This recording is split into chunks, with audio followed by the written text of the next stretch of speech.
नमस्कार, आप सभी का स्वागत है। तो आजकल आप सभी अपने आने वाले प्रीलिम एचपीएस प्रीलिम एग्जाम के लिए तैयारियां कर रहे होंगे। तो ऐसी स्थिति में नेचुरली है कि कभी कभी आपके दिमाग में डाउट्स भी आ जाते होंगे। आप सोचते होंगे कि हमारा अभी सिलेबस जो है 80, 90 या फिर 100% कवर नहीं हुआ है, अभी तो बहुत सारा एरिया छूटता है।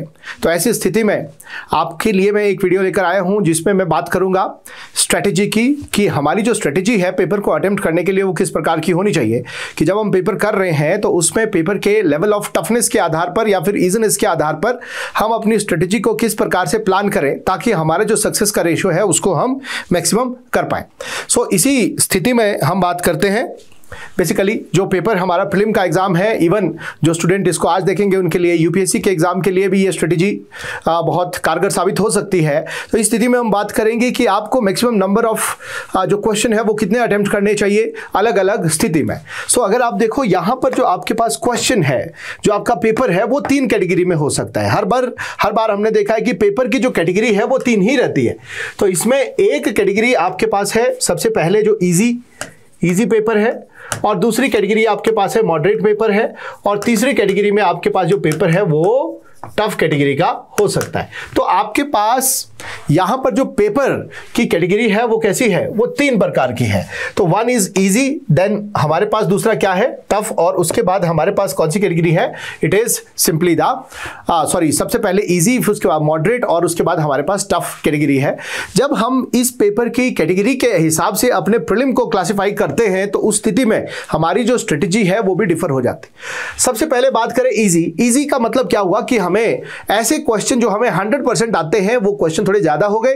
मॉडरेट की बात क्या हो गई कि ऐसे क्वेश्चन जो हमें 100% आते हैं वो थोड़े कम हो गए।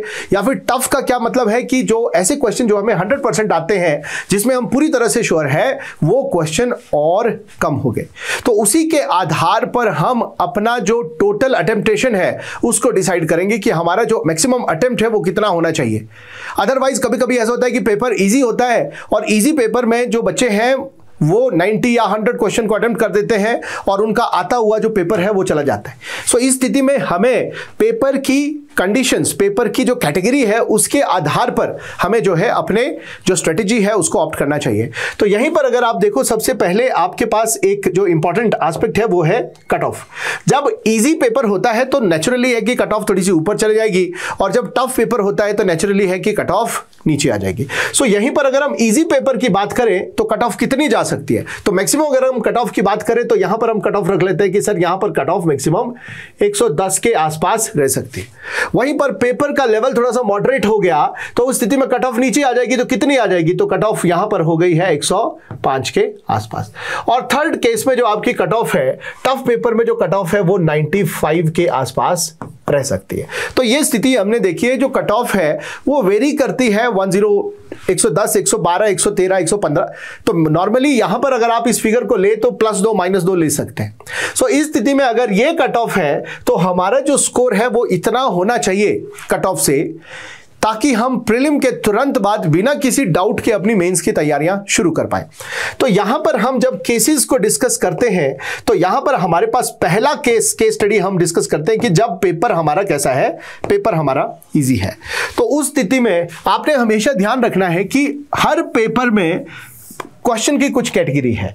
कुछ क्वेश्चन ऐसे होते हैं जो आपको कैसे आते हैं, 100% आते हैं। सम ऑफ द क्वेश्चन ऐसे हैं जिसमें आपकी 100% एक्यूरेसी है, और कुछ क्वेश्चन ऐसे हैं जिसमें आपकी जो एक्यूरेसी है वो लगभग 70% है। मतलब आपको 1-2 ऑप्शंस आते हैं, पूरी तरह से कंप्लीट आपको पूरा आंसर नहीं आता है, और ना ही आप जो है इसमें ऐसा भी नहीं है कि आपको ये क्वेश्चन कंप्लीटली नहीं आता।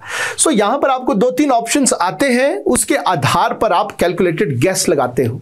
सो ऐसी कैटेगरी वाले क्वेश्चन को ही आपने अटेम्प्ट करना है। आपने ऐसे क्वेश्चन को बिल्कुल भी नहीं अटेम्प्ट करना है जिसमें आपको कुछ भी पता नहीं है, क्योंकि ब्लाइंड जो गेस होता है उसमें 99% प्रोबेबिलिटी ऐसी होती है कि वो हमेशा गलत ही होगा।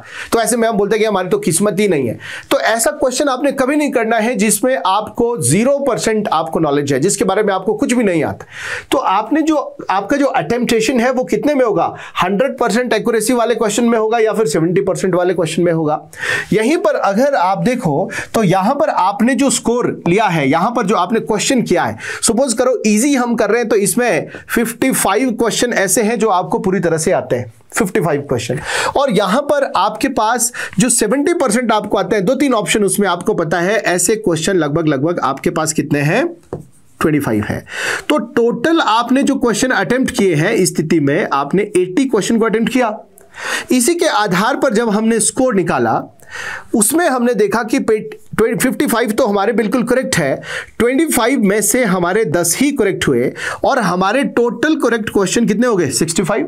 सो यहां पर हम जब ग्रॉस स्कोर निकाल रहे हैं तो ग्रॉस स्कोर में हमारा 65 मल्टीप्लाइड बाई 2 ये हो जाता है 130। बट हमें नेगेटिव मार्किंग को भी कंसीडर करना है। तो अगर आप नेगेटिव मार्किंग को देखो तो हमारे पास 2 नंबर पर 1/3 कटता है, 2 नंबर पर हमारा कितना कटता है, 1/3 कटता है। तो इसको जब आप निकालते हो 0.66, मतलब एक क्वेश्चन अगर आप गलत कर रहे हो उस पर 0.66 मार्क्स आपके कटेंगे, ये आपने ध्यान रखना है। तो यहां पर इस स्थिति में आप देखोगे तो आपने टोटल 25 में से जो आपने कैलकुलेटेड गेस आपने लगाया, 25 में से 10 तो करेक्ट है, बट आपके गलत कितने हो गए, 15 क्वेश्चन आपके इसमें गलत हो गए।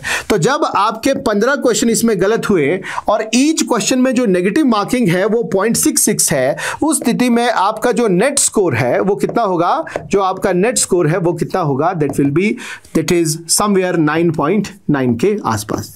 तो इस स्थिति में यहां पर जो आपके नंबर कटेंगे, नेगेटिव मार्किंग के जो आपके नंबर कटेंगे वो कितने कटेंगे, 9.9 मार्क्स आपके कटेंगे। और जो यहां पर आपका नेट स्कोर रहेगा, नेट स्कोर आपका रहेगा, इसको अगर आप रिड्यूस करोगे वो रहेगा आपका 120.1। सो इस स्थिति में अगर आप देखो, आप एक कंफर्टेबल जोन में हैं, जब पेपर आपका इजी है, उस स्थिति में आप जब देख रहे हो तो आपने नंबर ऑफ क्वेश्चन अटेम्प्ट किए हैं 80 और उसमें से 65 आपके करेक्ट हो गए हैं और आपका जो स्कोर है वो 120.1 रहा है। अब देखो, ये सभी के लिए ये सिचुएशन नहीं है, पर्सन टू पर्सन वेरी कर सकता है। हो सकता है किसी क्वेश्चन को जो है, किसी एस्पिरेंट को जो है 80 क्वेश्चन आ रहे हैं तो उसका जो नंबर ऑफ अटेम्प्टेशन है वो 100 क्वेश्चन पर जाएगा। बट मैं एवरेज स्टूडेंट की बात कर रहा हूं जिसके दिमाग में एक डिलेमा रहता है कि प्रीलिम को कैसे क्वालिफाई करें। वर्किंग प्रोफेशनल जो लोग काम कर रहे होते हैं, तैयारियां कर रहे हैं अपना प्रीलिम फर्स्ट अटेम्प्ट में, या फिर अपना प्रीलिम निकाल देते हैं, बिना पढ़े निकालते हैं, या फिर जो फर्स्ट टाइमर्स होते हैं जो फर्स्ट टाइम प्रीलिम में बैठ रहे हैं, अपना पेपर निकाल देते हैं, प्रीलिम की वो बहुत ज्यादा टेंशन वो नहीं लेते हैं, वो इस स्ट्रेटेजी को ऑप्ट करते हैं और उनका जो स्कोर है वो एज्यूम्ड कट ऑफ से लगभग 10 नंबर ज्यादा है और प्रीलिम के बाद वो तुरंत अपनी तैयारियों को शुरू कर सकते हैं मेंस की। अदरवाइज हम जो है एक बॉर्डर लाइन पर रहते हैं जिससे हमारी दूसरी तैयारियां भी नहीं हो पाती और यहां पर हम एचएस मेंस के लिए रिजल्ट का वेट करते हैं और 1 महीने में मेंस की तैयारियां भी नहीं हो पाती। सो सेकंड केस स्टडी हम डिस्कस करते हैं कि अगर पेपर का लेवल है वो कैसा हो गया है, वो इजी से मॉडरेट हो गया। नाउ मॉडरेट किस कंटेक्स्ट में होगा, ऑब्वियसली नंबर ऑफ 100% जो क्वेश्चन है जो आपको पूरी तरह से आते हैं वो क्वेश्चन थोड़े से कम हो जाएंगे। कितने कम होंगे वो केस स्टडी हम डिस्कस करते हैं। यहां पर अगर आप देखो तो इस स्थिति में आपके पास ऐसे क्वेश्चन जो आपको 100% आते हैं, 100% एक्यूरेसी के साथ आते हैं, या फिर 70% एक्यूरेसी के साथ आपको जो क्वेश्चन आते हैं वो क्वेश्चन थोड़े से कम हो जाएगी। अब यहीं पर अगर आप देखो 100% एक्यूरेसी वाला जो क्वेश्चन है वो आपको आते हैं ओनली 50 और 70% एक्यूरेसी वाला क्वेश्चन आपको आते हैं 20 क्वेश्चन में आपको एक कैलकुलेटेड गैस लगाना है। और जब आप कैलकुलेटेड गैस लगा रहे हैं तो आपका जो टोटल अटेम्प्ट जा रहे हैं वो यहां पर कितने हैं, these are 70 question. Now 70 question अगर है तो इसमें से 50 तो आपके करेक्ट है क्योंकि 50 क्वेश्चन आपको पूरे आते थे। अगेन 20 में से आपके 10 ही क्वेश्चन करेक्ट हुए और 10 क्वेश्चन आपके यहां पर भी गलत हो गए। तो जब आपके 10 ही क्वेश्चन करेक्ट हुए तो टोटल करेक्ट आपके क्वेश्चन कितने हुए, 60 are the total correct question. तो अगर आपका 60 करेक्ट क्वेश्चन है तो आपका जो ग्रॉस स्कोर है वो कितना होगा, 60 मल्टीप्लाइड बाई 2 120। बट आपको जो आपने 10 क्वेश्चन गलत किए हैं उसका पेनल्टी भी देना पड़ेगा। उसका पेनल्टी क्या होगा, सो जब आप पेनल्टी को निकालोगे सो 10 मल्टीप्लाइड बाई 0.66 ये आ जाएगा 6.6। तो यहां पर जब आप 6.6 निकाल रहे हो 120 माइनस 6.6 जब आप करोगे तो ये कहीं पर 113.4 आएगा, ये आपका होगा नेट स्कोर। सो इस स्थिति में भी आप कट ऑफ से काफी ऊपर हो, कट ऑफ से काफ़ी ऊपर हो और अपनी मेंस की तैयारियों को आप शुरू कर सकते हो अगर आप इस स्ट्रेटेजी के साथ चल रहे हो। अगेन ये स्ट्रेटेजी भी पर्सन टू पर्सन वेरी करती है। मैं एक जनरल बात कर रहा हूं, ऐसे स्टूडेंट की बात कर रहा हूं जो आज थोड़ा परेशानी में है कि मेरा सिलेबस नहीं कवर हो रहा है, मेरा वो भी रह गया है, ये भी रह गया है, अब मैं क्या करूं, कैसा ना करूं। आपने हमेशा ध्यान रखना है कि लड़ाई क्या है, सिर्फ इन 50 और 55 क्वेश्चन पर आपको इतना आना चाहिए। और अगर आप साल भर पढ़ रहे हैं, अगर आप 6 महीने से पढ़ रहे हैं तो इतना ऑब्वियस है कि इतना आपको आएगा, ये रियलिटी है। 15 से 20 क्वेश्चन ऐसे होते हैं जो बिल्कुल भी नहीं आते, वो किसी को भी नहीं आते, वो छोड़ने होते हैं, उनको कभी भी हमने अटेम्प्ट नहीं करना है। अगर आप करोगे उसमें आप जो है वो आपकी 90% प्रोबेबिलिटी है कि वो गलत ही होंगे और उन्हीं की वजह से आपका प्रीलिम चला जाएगा। सो आपने रिलाय करना है इन 2 categories of question, in 2 category of question पर ही आपने रिलाय करना है। नाउ थर्ड केस हम स्टडी करते हैं कि अगर जो क्वेश्चन है, जो पेपर का लेवल है वो थोड़ा सा टफ हो गया, अब उस स्थिति में हम क्या करें। तो उस स्थिति में भी ऐसा नहीं है कि टफ सिर्फ आपके लिए हुआ है, टफ वो सबके लिए होता है। उस स्थिति में कट ऑफ नीचे आ जाती है। सिर्फ कहां पर डिफरेंस आता है, आपकी स्ट्रेटेजी पर डिफरेंस आता है कि आप उस पेपर को किस तरह से कंसिडर करते हो, किस तरह से उस पेपर पर आप जो है उस पेपर को अटेम्प्ट करते हो। तो यहां पर अगर आप देखो तो इस केस स्टडी में आपके पास सिचुएशन थोड़ी सी चेंज हो जाएगी। यहां पर आपकी जो सिचुएशन है वो क्या है, number of attempt will reduce. यहां पर नंबर ऑफ अटेम्प्ट जो है, नंबर ऑफ अटेम्प्ट क्या हो जाएंगे, रिड्यूस हो जाएंगे। तो आपके पास जो ऐसे क्वेश्चन है जिसमें आप 100% श्योर हो या फिर 70% श्योर हो, ऐसे क्वेश्चन रिड्यूस हो जाएंगे सिंपली। अगर यहां पर आपको 55 आते थे, यहां 50 आते थे, यहां पर और कम आ जाएंगे। टफ है तो यहां कितने आए, आपको 45 ही क्वेश्चन ऐसे है जो आपको पूरी तरह से आते हैं। कितने, 45 क्वेश्चन में आप 100% श्योर हो कि ये बिल्कुल करेक्ट है।